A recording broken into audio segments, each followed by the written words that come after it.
Hello दोस्तों, नमस्कार। मैं आशीष मर्रा आपका मेरे चैनल पर स्वागत करता हूं। आज मैं इमरजेंसी इंजेक्शन के बारे में बताने जा रहा हूं, जिसका इस्तेमाल कब किया जाता है, कैसे किया जाता है और कब कब करना चाहिए। पूरी कंप्लीट जानकारी इसी वीडियो में। अगर वीडियो पसंद आएगी तो आप हमारे चैनल को सब्सक्राइब कर सकते हैं। चलिए फिर वीडियो को शुरू करते हैं। एपोटाइन इंजेक्शन मार्केट में आपको एपोटाइन इंजेक्शन के नाम से मिल जाएगा। इसमें जो ड्रग कंटेंट पाया जाता है फेंटोइन सोडियम पाया जाता है। इसका जो इस्तेमाल होता है एपिलेप्सी में किया जाता है। जब किसी को मिर्गी के दौरे आते हैं उस समय इस इंजेक्शन का इस्तेमाल किया जाता है। इसका जो रूट होता है इंट्रावेनस होता है, जो कि आईवी बोलते हैं, जो कि नस में लगता है, वेन में लगता है। डिगॉक्सिन इंजेक्शन मार्केट में आपको डिगॉक्सिन इंजेक्शन के नाम से मिल जाएगा। इसमें जो ड्रग कंटेंट पाया जाता है, कंपोजिशन पाया जाता है, डिगॉक्सिन पाया जाता है। इसका जो यूजेस होता है हार्ट फेलियर में किया जाता है। जब हार्ट फेलियर होता है उसमें किया जाता है। अब नॉर्मल हार्ट बीट, अगर किसी की हृदय की गति नियंत्रित नहीं है, कम ज़्यादा है, तो उस समय इस इंजेक्शन का इस्तेमाल किया जाता है। इसका जो रूट रहता है इंट्रावेनस रहता है, आईवी। आपको हर इंजेक्शन पे मेंशन रहेगा कि इंजेक्शन आईएम लगेगा या आईवी, इंट्रामस्कुलर या फिर इंट्रावेनस। एट्रोपिन इंजेक्शन का इस्तेमाल हृदय की गति को नियंत्रित रखने में किया जाता है। इसमें जो कंपोजिशन पाया जाता है एट्रोपिन सल्फेट पाया जाता है। इसका जो रूट होता है आईवी होता है, इंट्रावेनस होता है। ये सब इमरजेंसी इंजेक्शन हैं, आपके पास होने चाहिए। डेरिफाइलिन इंजेक्शन मार्केट में आपको डेरिफाइलिन इंजेक्शन के नाम से मिल जाएगा। इसमें जो कंपोजिशन पाया जाता है एथोफाइलिन पाया जाता है और थियोफाइलिन पाया जाता है। इसका इस्तेमाल अस्थमा में किया जाता है। जब किसी को अस्थमा होता है उस समय इसका इंजेक्शन का इस्तेमाल किया जाता है। ये वीडियो सिर्फ जानकारी के लिए है, स्वयं से कोई भी इंजेक्शन का इस्तेमाल ना करें। सिर्फ मेडिकल जानकारी के लिए वीडियो है। इमसेट इंजेक्शन मार्केट में इमसेट इंजेक्शन के नाम से मिल जाएगा। इसमें जो कंपोजिशन पाया जाता है, ड्रग कंटेंट पाया जाता है, ऑन्डेलसेट्रॉन पाया जाता है। इसका इस्तेमाल वोमिटिंग को रोकने के लिए किया जाता है। स्टॉप वोमिटिंग, जब किसी को उल्टियाँ होती है, जी बतलाता है, उसमें पेशेंट को इंजेक्शन दिया जाता है। यह आईवी और आईएम दोनों दिया जा सकता है। क्लेवम इंजेक्शन यह एंटीबायोटिक इंजेक्शन होता है। मार्केट में आपको क्लेवम के नाम से मिल जाएगा। इसमें जो कंटेंट पाया जाता है एमॉक्सीसाइक्लिन पाया जाता है, पोटेशियम कार्बोनेट पाया जाता है। इसका जो यूजेस होता है एंटीबायोटिक इंजेक्शन है, कई में इसका इस्तेमाल किया जाता है, जैसे कि कान के संक्रमण में, एयर इन्फेक्शन में किया जा सकता है, माउथ इन्फेक्शन में इसका इस्तेमाल किया जा सकता है, मुंह में किसी प्रकार का इन्फेक्शन हो गया उस समय इस इंजेक्शन का इस्तेमाल किया जाता है। लंग्स इन्फेक्शन में इसका इस्तेमाल किया जाता है। अगर किसी को टाइफाइड हो रहा है या फिर बुखार हो रहा है टाइफाइड, तो उस समय इसका इस्तेमाल किया जाता है। और यह इंजेक्शन इंट्रावेनस ही लगता है, सिर्फ नस में लगता है, आईवी लगता है। पिपजो इंजेक्शन मार्केट में आपको पिपजो के नाम से मिल जाएगा। यह एंटीबायोटिक इंजेक्शन होता है।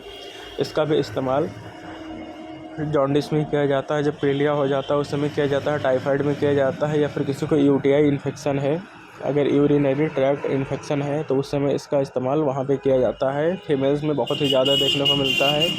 या फिर लंग्स इन्फेक्शन है तो किया जाता है। जब फेफड़ों में इन्फेक्शन हो जाता है, संक्रमण हो जाता है, उस समय इसका इस्तेमाल किया जाता है।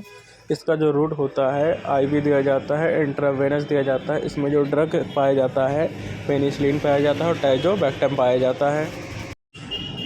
टैक्सिम इंजेक्शन मार्केट में आपको टैक्सिम इंजेक्शन के नाम से मिल जाएगा। इसमें जो ड्रग कंटेंट पाया जाता है सेफ्रोटैक्सिन पाया जाता है। इसका जो यूजेस होता है लंग्स इन्फेक्शन में किया जाता है, या फिर किसी को बुखार हो रहा है उससे नहीं किया जाता है। त्वचा में पानी भर जाना, इसका जो रूट रहता है इंट्रावेनस होता है, आईवी दिया जाता है पेशेंट को। एमिकासिन इंजेक्शन मार्केट में आपको एमिकासिन इंजेक्शन के नाम से मिल जाएगा। यह एंटीबायोटिक इंजेक्शन होता है। इसमें जो ड्रग नेम पाया जाता है, ड्रग कंटेंट पाया जाता है, एमिकासिन सल्फेट पाया जाता है। इसका जो यूजेस होता है जब हड्डियों में संक्रमण हो जाता है, बोन इन्फेक्शन हो जाता है, उस समय किया जाता है। निमोनिया में किया जाता है, या फिर जेराइटल इन्फेक्शन है किसी को तब किया जाता है। इंट्रा एब्डोमिनल इन्फेक्शन, पेट के अंदर जो संक्रमण हो जाता है उस समय इस इंजेक्शन का इस्तेमाल किया जाता है। इसका जो रूट होता है इंट्रावेनस होता है और आईएम दोनों लगाया जा सकता है। जेंटामाइसिन इंजेक्शन मार्केट में आपको जेंटामाइसिन इंजेक्शन के नाम से मिल जाएगा। इसमें जो ड्रग नेम पाया जाता है, ड्रग कंटेंट पाया जाता है, जेंटामाइसिन सल्फेट पाया जाता है। इसका जो यूजेस होता है हड्डियों में संक्रमण हो जाने पर किया जाता है। जब हार्ट इन्फेक्शन होता है, जब दिल में इन्फेक्शन होता है, हृदय में इन्फेक्शन होता है, उस समय किया जाता है। निमोनिया में किया जाता है, या फिर जेराइटल इन्फेक्शन में किया जाता है। इसका जो रूट होता है इंट्रावेनस आईवी होता है। मार्केट में आपको मोनोसेफ इंजेक्शन के नाम से मिल जाएगा। इसमें जो कंपोजिशन पाया जाता है सेफ्ट्रिक्सोन पाया जाता है और उसका जो यूजेस होता है टाइफाइड बुखार में किया जाता है, मेनिंजाइटिस में किया जाता है, लंग्स इन्फेक्शन में किया जाता है, या फिर यूरिन इन्फेक्शन है, यूटीआई में इन्फेक्शन है, उस समय इस इंजेक्शन का इस्तेमाल किया जाता है। इसको भी आईवी और आईएम दोनों दिया जा सकता है, लेकिन मैक्सिमम टाइम इसको आईवी दिया जाता है, इंट्रावेनस ही दिया जाता है।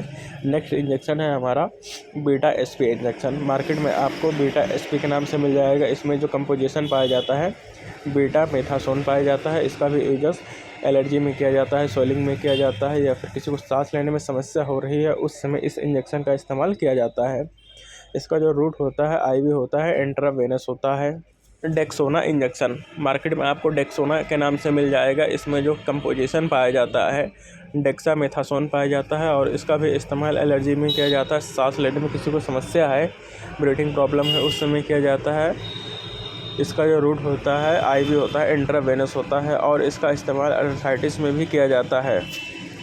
एविल इंजेक्शन, मार्केट में आपको एविल इंजेक्शन के नाम से मिल जाएगा। इसमें जो कंपोजिशन पाया जाता है फिनेरामाइन पाया जाता है और इसका इस्तेमाल एलर्जी में किसी प्रकार की जैसे एलर्जी हो रही बॉडी में उस समय किया जाता है। इसको भी आईवी और आईएम दोनों दिया जा सकता है, लेकिन मैक्सिमम टाइम इसको आईवी दिया जाता है, इंट्रावेनस दिया जाता है। मार्केट में आपको इंजेक्शन ये अवेलेबल नहीं हो पाया क्योंकि आजकल इसका इस्तेमाल गलत तरीके से किया जा रहा है। मार्केट में बहुत से लोग हैं जो इसका इस्तेमाल गलत तरीके से कर रहा है। पेंटॉप इंजेक्शन, मार्केट में आपको पेंटाप्राजोल के नाम से मिल जाएगा और पेंटॉप के नाम से मिल जाएगा पेंटॉप 40। इसका इस्तेमाल जब पेट में गैस बन रही है उस समय किया जाता है, गैस फॉर्मेशन में किया जाता है। इसका जो रूट होता है आईवी होता है। इसका इस्तेमाल समझ लीजिए जब गैस बन रहा है उस समय किया जाता है, पेशेंट को इसको आईवी दिया जाता है, इंट्रावेनस में दिया जाता है।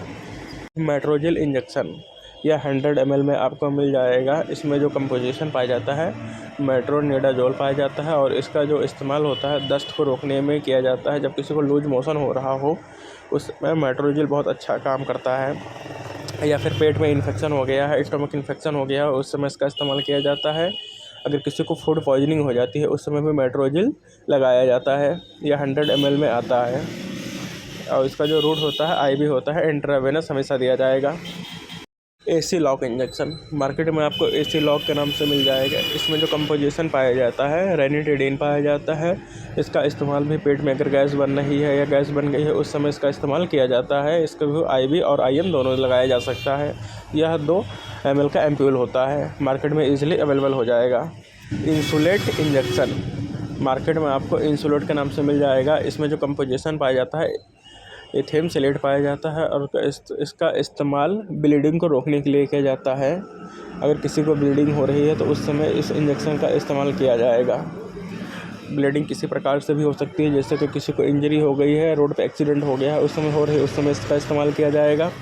और अगर किसी फीमेल को मेंस्ट्रुएशन के दौरान अगर ब्लीडिंग हो रही है या हैवी ब्लीडिंग हो रही है, स्टॉप नहीं हो रही है, तो उस समय इस इंजेक्शन का इस्तेमाल किया जाएगा।